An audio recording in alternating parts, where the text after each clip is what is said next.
laphana uDuteronomy 28 uverse bani uverse 41 uyakuzala amadodana namadodakazi kepha awuyi kuba ngawakho ngokuba ayakuthunjwa.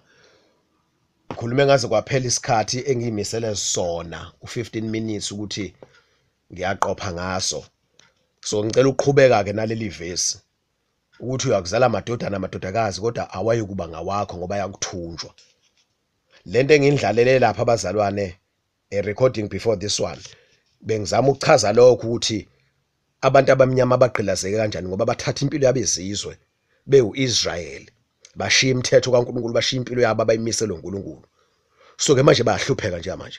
Lokho ngikhulume ngakho kule audio previous lokho ukuxakeka uqonde nabantu abamnyama kakhulu.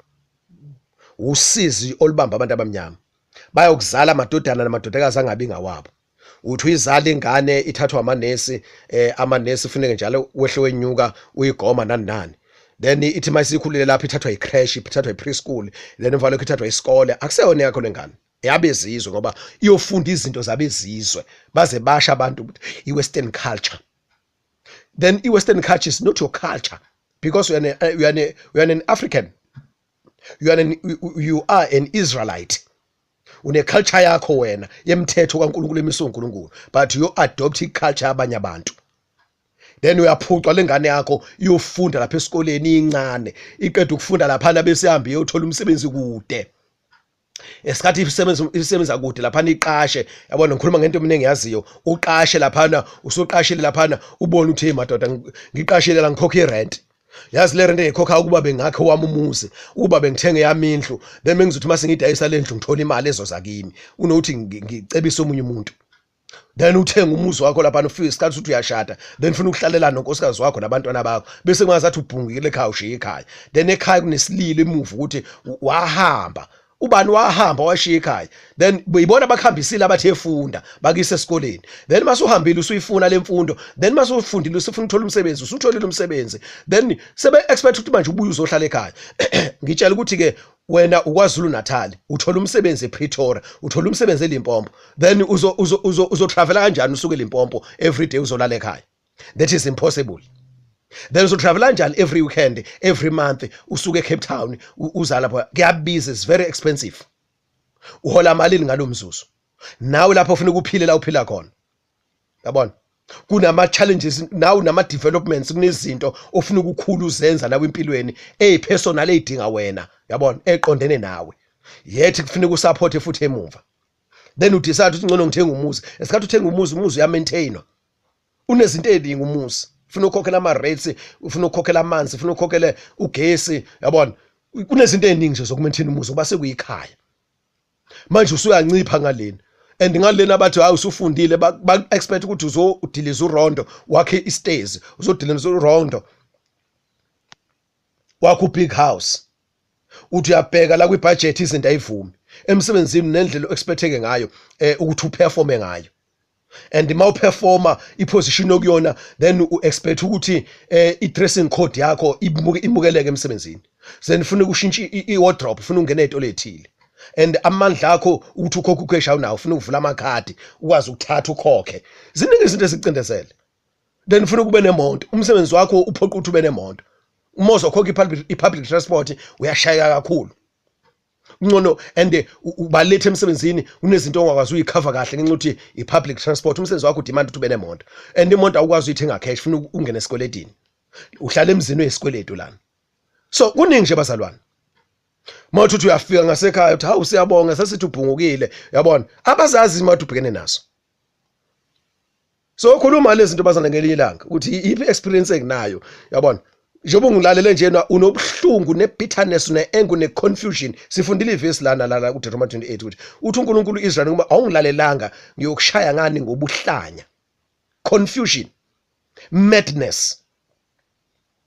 Namhlanje abazali abaningi abangama professionals then baphila ngamaphilisi athile yabona ukuboost ingqondo yabo ukuboosta iimmune system yabo because they are always exhausted they are always tired they are always confused because it's ningi izinto ezibaxakile.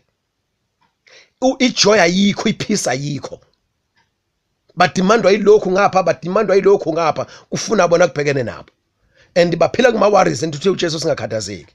Ukhathazeka ngokaJesu kuyisono, uma ukhathazeka wenza isono. But siyakhathazeka bazalwane. Angikhulumi ngeconcern, to have a concern with something, for something, but ngikhuluma ngani ngeworry, ngani anxiety, ngestress. Ibabambile abantu abaningi leyonto. Abona, abaningi baphila ngo-energizer, sekunamaphilisi adliwayo ukuthi ukwazi ukulala ngoba manje ubuthongo abufika, akusalaleki. Yabona, abanye abafuna ukulala ngenxa ukuthi babhizi, bafuna ukudla amaphilisi athile, and lo maphilisi anama side effect. And mama umuntu esene side effect sefuna manje athole elinye iphilisi lokulapha le side effect. Yonke into yamkhathaza igijima la emzimbeni wakhe. Sishila uNkulunkulu ophilayo nemithetho yakhe, sashiya indodana yakhe, sashiya uJesu Kristu, su-Israel, singabantu abamnyama. Ngikhuluma izinto engizaziyo bazalwane. So ke bayokuzala amadodana namadodakazi angabi ngawabo, ayakuthunjwa. Zithunjiwe ingane. Ngicela wazi ukuthi ingane yakho nje ubuyithatha uyise esikoleni nje ukuthunjwa lokho ba uyisa kwenye culture yabezizwe, iyofundiswa abanye uNkulunkulu, amanye amasiko ompilo, amanye ama-custom, amanye ama-culture, amanye ama-traditions, then iyofundiswa lokho. Bese ke i-celebrate according to lokho esikufundile ama-custom. Bese umuntu uyabuya uzoyi-apply lana. This is how isiko mpilo labantu abamnyama liphumile, lamaZulu liphumile. Then base bekhala abantu bethi salahla isiko mpilo lethu, sathatha isiko mpilo labantu. Bakusha abanye abantu lokho ukuthi since kwafika le education, kwafika le mfundo, salahle okwethu, sathatha kwabezizwe. Kunjalo ke ngisho lokho nami. Wena ubani ke njengomuntu omnyama ulahla isiko la ku-Israel? Iliphi isiko ohamba ngalo nje manje labezizwe? Even ususindisiwe, kunesiko mpilo, kune-culture yasensindisweni abantu abasindisiwe. Yiphi culture?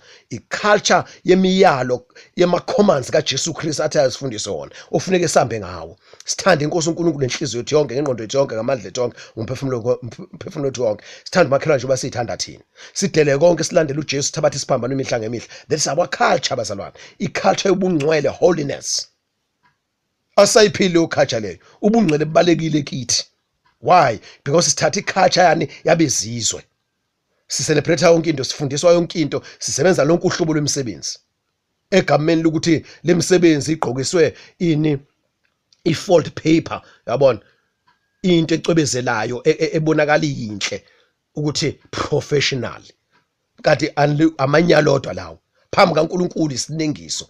Uma ufunda uthi uLukuzana uLuka chapter 16, ngithi uLukuzana ubani verse 13 kuya 15, then lithi konke okuphakeme ebantwini kuyisinengiso uNkulunkulu. Yini ephakanyisiwe? Professionalism iphakanyisiwe, isinengiso uNkulunkulu. And masudiga usucheck ukuthi isinengiso ngani, yilento engisho ukuthi kukhonzwa abanye uNkulunkulu, kukhonzwa uNkulunkulu babezizwe, kukhonzwa iThixo, kukhonzwa izithombe, abantu bayikhonza bona, yabona, kukhonzwa amadimoni, ngoba ukuhlanipha kwamadimoni konke lokho. Once yaphakanyiswa abantu abangakholwa, abantu besizwe, okwazi lento leyisinengiso phambi kaNkulunkulu. Leyiswa uthe uJesu ngimkhiphile phakathi kwabo, anisebona bezwe. And waphinda uJesu wagcizelela ngomoya engcwele, ekhuluma nezingceke zakhe ukuthi ningalithandi izwe nezinto. Ngisho uJesu esehambile ukuthi phumani phakathi kwabo nina esenikolwa yimi.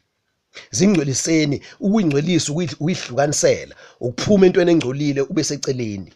Asikwenzanga lokho singabazalwane, asihambanga ngaleyo culture yasembusweni kaNkulunkulu, kodwa sifuna ama-cultures abantu bezizwe emhlabeni. As a result sishayekile bazalwane. That's why sinokukhathaza kongaka. Zithunjiwe ingane zethu, nathi sathunjwa ngoba sanikelwa kwabezizwe abazali bethu. Kufika lento yemfundo, ifika nabanjani abamhlophe. Abantu abamnyama bengenayo lento. Abantu abamnyama isiko mpilo labo belifundisa ngenye indlela. Ukuthi ingane ifundiswa kanjani ukuyiphatha kahle emphakathini, uyiphatha kahle ekhaya, uyiphatha kahle emntombini bayo, emsizweni bayo, imndeni, amakhaya, families aphathwa kanjani. Umuntu omnyama ngokwesiko mpilo lomuntu omnyama, umuntu omnyama uIsrael, eBhayibhelini uNkulunkulu wayenikeza imithetho ukuthi kufuneke siphathane kanjani. Sakulahla konke lokho, sathatha izinto zabezizwe. And every time umuntu omnyama sifuna ukufana nomlungu. Kanguthi ngisho usuphumelele empilweni sithi awubani phela usaba umlungu omnyama. Hawu phela ubani mase bemqhensa umuntu bethu usephakeme phela ngoba nakho usaba umlungu, usekhukhumele. Sebemfela umona ke lapho kwesinye isikhathi umuntu uthi akakhukhumele. Kuningi nje bazalwane kwenzakalayo. ihambe lengane yofunda lapha etertiary yaphuma lapha ithola umsebenzi le kude then sekuhlukene nje la kusaziwe abanye abazali bafuka ufa ubhlungu kabi ingane zabo bengayibonanga ezinye ziyathunjwa ngempela yabona hayi lokhu kuthunjwa lokhu ukuthi ke ingane ithathwe umsebenzi ngenxa ukuthi ukuthunjwa lento ukuthi uyise ingane yakho kwiculture yabezizwe iyofunda izisebenze iqashwe ibona igqilazwe ibona iziyofa igqalazekile egameni ukuthi isifundiso iprofessional iyasebenza ifuna impilo and akhompila akhontokoza empilweni yayo kwanele kwafika indaba yemfundo kwanda indaba zama drugs kwanda indaba zobugebengu kwanda indaba zobufebe kwanda indaba zomjolo zokuzala ngaphandle komshado yabona ingane eningi itholana ngaphandle komshado kwanda ucansi olungaphephile lwangaphandle komshado ucansi oluphephile lwasemshadweni angikhulumi ngama condoms lawa abantu kaSathane kwanda zonke lezi zinto bazalani zamanyala nincithakalo abanye abantu abadala bayakhuluma bathi uma uyise ingane yakhe intombazane uyoyifundisa ubufebe abantu isafika imfundo yabona bese ayikhankasela abantu beyikhankasela abantu bese uthi lo osephumelele omnyama then aqhakambiswe kakhulu kube into enkulu ukufaka ini ijealousy kulabo abangaphumelele so that nabo bezovukuzeka baphaphame bese beyise ngabe ezabe ingane then abanye bayakhala bathi mina ngifundanga ngoba ubaba nomama wangu babe ngilusisa inkomo ezifu ukulusa inkomo kwakinto kade kukahle ukulusa inkomo olalo ingakafika imfundo hayi mina wayengifusa ngise emasimini ngilima amasimu ngagcina ngifeyila then ngahluleka esikoleni ukuthi ngangifike ngikhathala elukhuzeni ngifike late ngishawe ngikhathele imvubu induku ngenxa ukuthi ngangilinyiswa amasimu into eyisiko impilo lokuphila kwabantu ukulima nokufuya then kwathathwa manje kwenziwa kwaba into embi kwaziwe kuba intembi ebambezela abantu elahlekisela abantu ngekusasa labo yabona ngempilo enhle yabona bayisola lento bakhuluma kabi ngayo kanti into uNkulunkulu ayinikeza abantu baphile ngayo bayigxeka abantu basola uNkulunkulu ngayo then kwandisiqalekiso namhlanje njani namhlanje uyini umphumela lokho bafundile abantu bama professionals but ayikho injabulo ayikho intokozo ayikho ipeace awukho ukuthula ukusiza lodwa ukukhala kodwa effect lengikhuluma ngayo bazalwane don't try to deny it. Uma uyidinala effect lena uyayilimaza eqinisweni ngikhuluma ngalo kunjalo nje kuba ngento enjalo la ngaphandle and kuncane lokho ezikhulumayo kukhulu okwenzakala ngaphandle bayokuzala amadodakazi awayikuba ngawabo ayoba ngakabani awabantu abamhlophe awezinye izizwe kanjani ngoba ufuna uhambe uyithathe lezi ngane oyifunde ziyokhotha mayifunde ngenxa ukuthi uhulumeni usuphethwe abantu abamnyama upresident bamnyama manje Africa nakwamanye amazwe into eyenzakalayo abanazi imali abantu abamnyama ukuze bakwazi ukuranisha ama country ngokwama political ngokwepolitiki then funeka bathola imali bayithola kubani kubantu abamhlophe abantu abamhlophe babamisela imithetho ethini ukuthi wonke umuntu akafunde wonke umuntu akafunde kushawa umthetho eSouth Africa ukuthi wonke ingane akafunde and kwasuka lapho kwathiwa akekho umuntu onengane eSouth Africa ingane yonke kahulumeni. So ingane yondliwa uhulumeni ithola iqola igrant and leyo grant leyo mali leyayo ukuthi ihambe esikoleni and ingane yakho mayinga esikoleni ayithola igrant uzubotha umuntu uqelaziwe akuseyona manje yakho lengane seke kwabani ekahulumeni ubani